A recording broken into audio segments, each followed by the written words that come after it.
लोकसभा क्षेत्र से आता हूं, जो कि एक आकांक्षी जिला है और उपयुक्त खेल सुविधाएं न होने के बावजूद मेरे क्षेत्र से 94 बच्चियों ने राष्ट्रीय स्तर पर और 5 बच्चियों ने विदेशों में जाकर अंतर्राष्ट्रीय स्तर पर भारत का और मेरे लोकसभा का नाम रोशन किया है। मेरा माननीय मंत्री जी से प्रश्न है, माननीय सदस्य प्लीज, मेरा माननीय मंत्री जी माननीय सदस्य प्लीज, माननीय सदस्यगण, ये सदन आपका है और इस सदन को चलाने के लिए आपने कुछ व्यवस्थाएं बनाई है, कुछ नियम बनाए, कुछ परंपराएं बनाई है और ये देश का सबसे सर्वोच्च सदन है। मेरा आग्रह है आपसे कि आप चर्चा करें, संवाद करें। ये तख्तियां लेकर सदन में मर्यादित आचरण नहीं है और हम सबने भी तय किया था, सामूहिक रूप से निर्णय हुआ था कि हम तख्तियां लेकर नहीं आएंगे। फिर मैं आपसे आग्रह कर रहा हूं, आप अपनी अपनी सीट पर जाकर बैठें।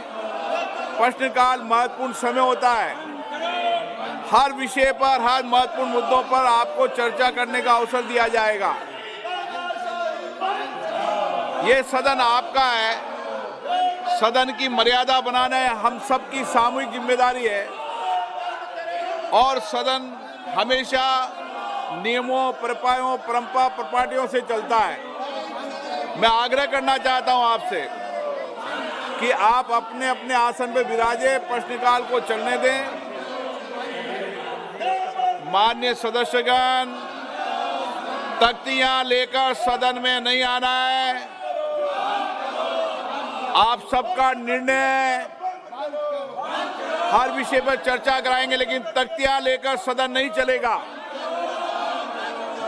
मैं किसी भी माननीय सदस्य के खिलाफ कोई कार्रवाई नहीं करना चाहता, लेकिन सदन नियमों से चलेगा, प्रयास से। ये क्या उचित है सदन में कि आसन तक नजदीक आप आ जाएं, आसन के ऊपर तक चल जाएं? ये आपके परंपरा या आपकी प्रॉपर्टियां हैं? इस तरीके से सदन चलाना चाहते हैं आप?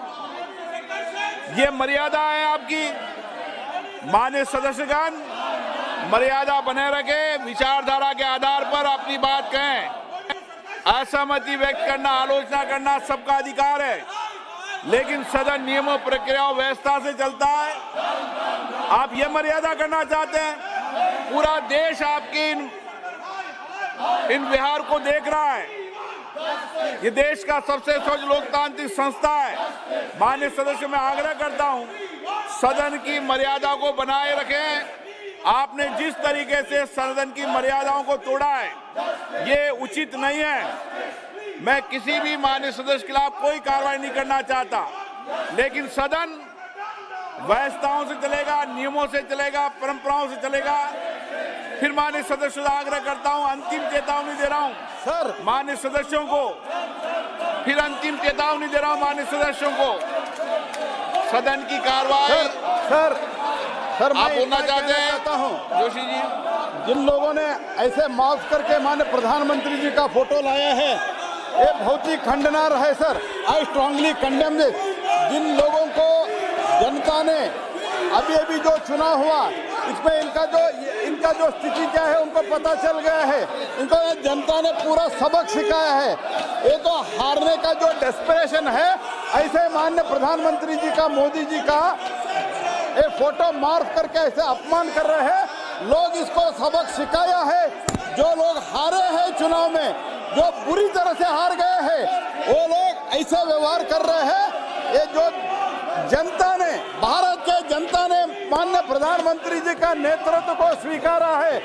ऐसे व्यवहार करने से अभी जो इधर उधर चुन के आ रहा है 2-3 राज्य में, उस राज्यों से भी इन लोगों को लोग फेंक देते हैं सर। ये जो कर रहे हैं, ऐसे जो मार्क फोटो ला रहा है, ये तो मैं पूरा खंडन करता हूँ। पूरा सदन इसको खंडन करता है सर। तो और मैं आपसे रिक्वेस्ट करता हूँ, जो ऐसे फोटो लाया है उन लोगों से कार्रवाई होना चाहिए सर। माननीय सदस्य प्लीज आसन में विराजें, प्रश्नकाल चलने दें। सदन की कार्रवाई आज 12 बजे तक के लिए स्थगित की जाती है। तो लोकसभा में हुई जबरदस्त हंगामे के बाद सदन की कार्रवाई को दोपहर 12 बजे तक के लिए स्थगित कर दिया गया है। लोकसभा में विपक्षी सांसदों का हंगामा है कि थमने का नाम नहीं ले रहा है और बार बार लोकसभा स्पीकर ओम बिरला की ओर से कहा गया, क्या ये तरीका उचित है कि आप स्पीकर की चेयर तक आ जाए, नारेबाजी करें, हल्ला गुल्ला करें। आपने संसदीय कार्य मंत्री प्रहलाद जोशी को भी सुना, उन्होंने कहा कि जिस तरीके से प्रधानमंत्री की मुफ्त तस्वीर को लेकर यह हंगामा चल रहा है, यह अशोभनीय है, यह खतरनाक है, इस तरीके की परंपरा खतरनाक है। लोकसभा की कार्रवाई दोपहर 12 बजे तक के लिए स्थगित हो गई है और ये हंगामा कोई नया नहीं है। आप इस तरीके का हंगामा लोकसभा में, राज्यसभा में लगातार देख रहे हैं। प्रश्नकाल तक नहीं हो पा रहा है। एक तरफ आप देखें कि कल एक साथ, ये संसदीय इतिहास में पहले कभी नहीं हुआ जब 78 विपक्षी सांसदों को एक साथ निलंबित कर दिया गया हो। और आपको ध्यान होगा कि 14 सांसद पहले ही विपक्ष के निलंबित किए जा चुके हैं, यानी कि इस वक्त लोकसभा और राज्यसभा की कुल निलंबित सांसदों की संख्या की बात करें तो 92 सांसद विपक्ष के निलंबित हैं।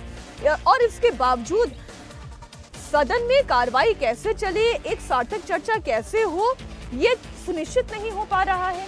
अगर आप विपक्ष के फ्लोर लीडर्स की बात करें, मसलन अधीर रंजन चौधरी, वो भी निलंबित हैं।